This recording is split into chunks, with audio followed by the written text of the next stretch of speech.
নমস্কার বন্ধুরা, আশা করি তোমরা সবাই ভালো আছো। আর আমার চ্যানেল বঙ্গজয়তে তোমাদের স্বাগত জানাই। আরও একবার চলে এসেছি তোমাদের জন্য ফুটবলের দুর্দান্ত সব আপডেট নিয়ে। মূলত ইস্টবেঙ্গল, মোহনবাগান, মোহামেডানকে নিয়ে আজকে খবর আছে, আনোয়ার আলী কেস নিয়েও খবর।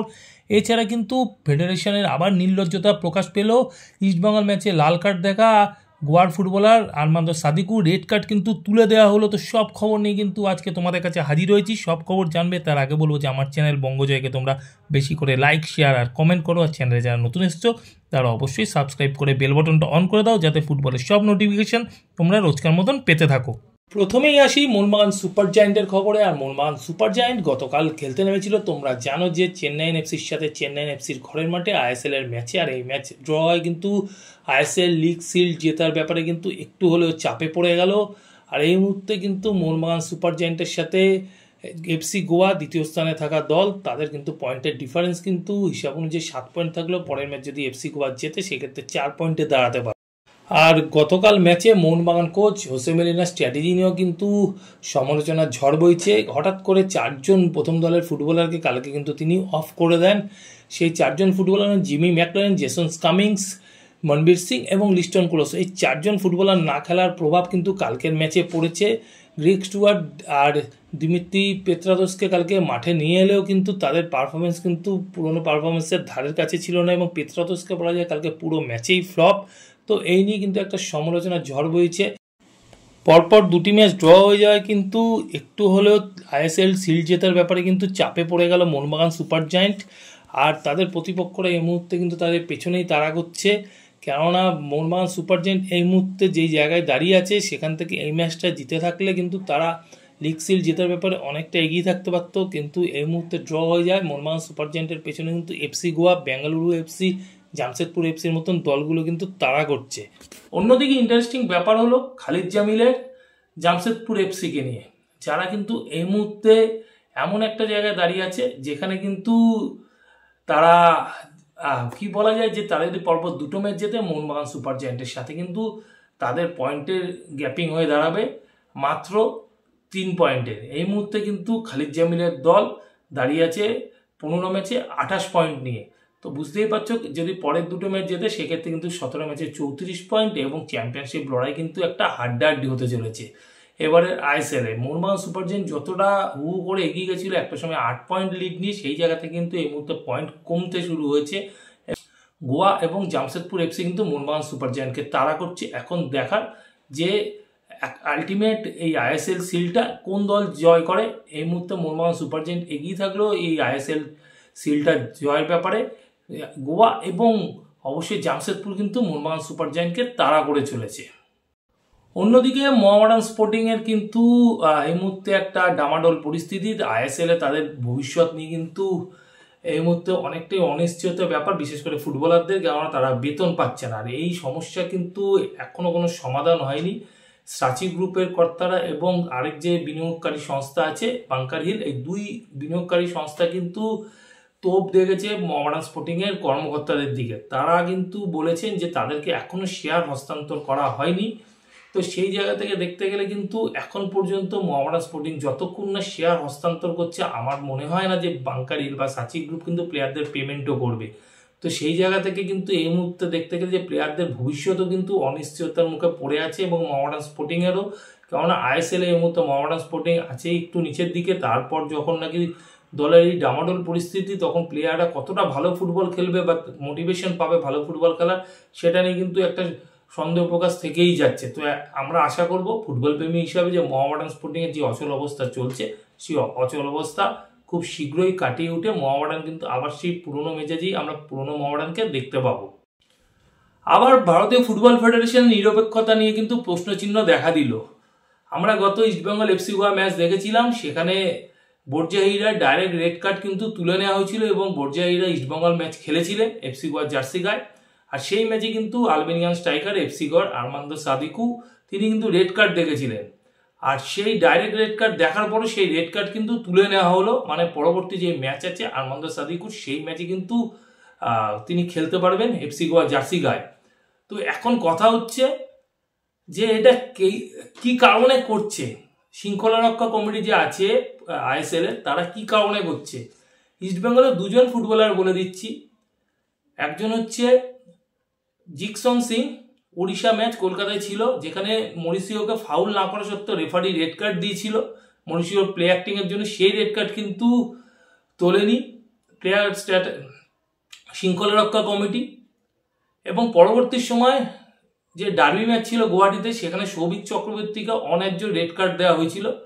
দুটো ইয়েলো যদিও ছিল, প্রথম ইয়েলোটা ছিল না, কিন্তু তা সত্ত্বেও রেফারি ইয়েলো দেখিয়েছিল এবং তারপরে তাকে রেড কার্ড দেখানো হয়। সেই ইয়েলো যখন ডবল ইয়েলো হয়ে যায় তারপরে রেড হয়, এবং অন্যায্য একটা রেড কার্ডের পরও কিন্তু এফসি গোয়া ম্যাচে কিন্তু সৌভিক চক্রবর্তীর রেড কার্ডটা কিন্তু তোলা হয়নি, মানে তিনি ব্যানই ছিলেন।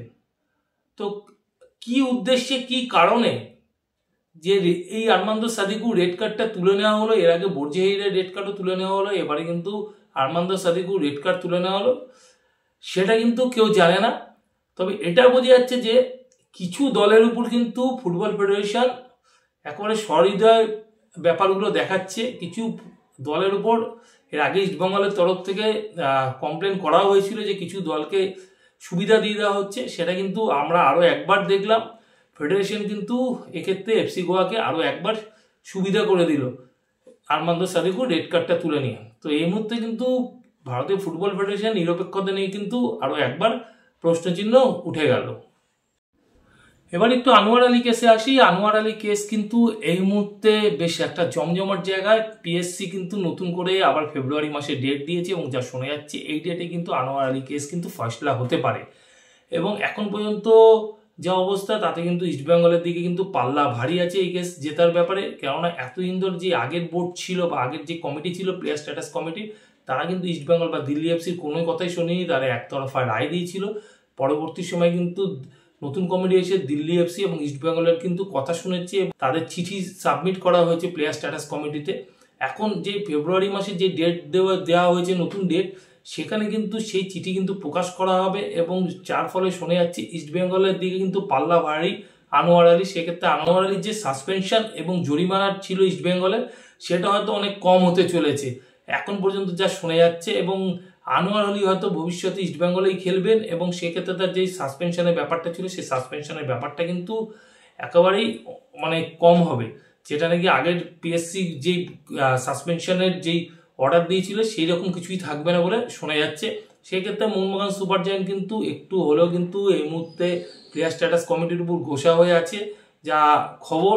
আর অন্যদিকে কিন্তু ইস্টবেঙ্গল এবং দিল্লি এফসিকে কিন্তু এই কেসের পার্টি করা হয়েছে, এবং তাদের বক্তব্য কিন্তু এই যে পরের যে শুনানিটা আছে বা পরের যে ডেট দেওয়া আছে সেই ডেটে কিন্তু শোনা হবে।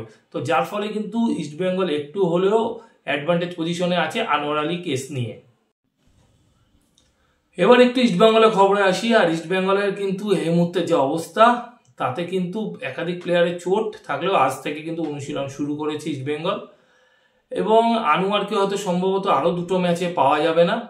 কেরালা ব্লাস্টার্সের পর যে মুম্বাই ম্যাচ আছে সেই মুম্বাই ম্যাচেও পাওয়া যাবে না, এবং পরবর্তী ম্যাচ থেকে সম্ভবত হয়তো মাঠে ফিরতে পারেন আনোয়ার আলী। সেক্ষেত্রে তাকে ফিটও হতে হবে, এবং যা শোনা যাচ্ছে ফেব্রুয়ারির হয়তো ফার্স্ট উইক থেকে তিনি মাঠে নামতে পারেন। এই মুহূর্তে কিন্তু ইস্টবেঙ্গল দলের সাথে আনোয়ার আলী অনুশীলন করছেন না। অন্যদিকে সাউল ক্রেসপো প্রায় 3 মাস হতে চলল তার চোট।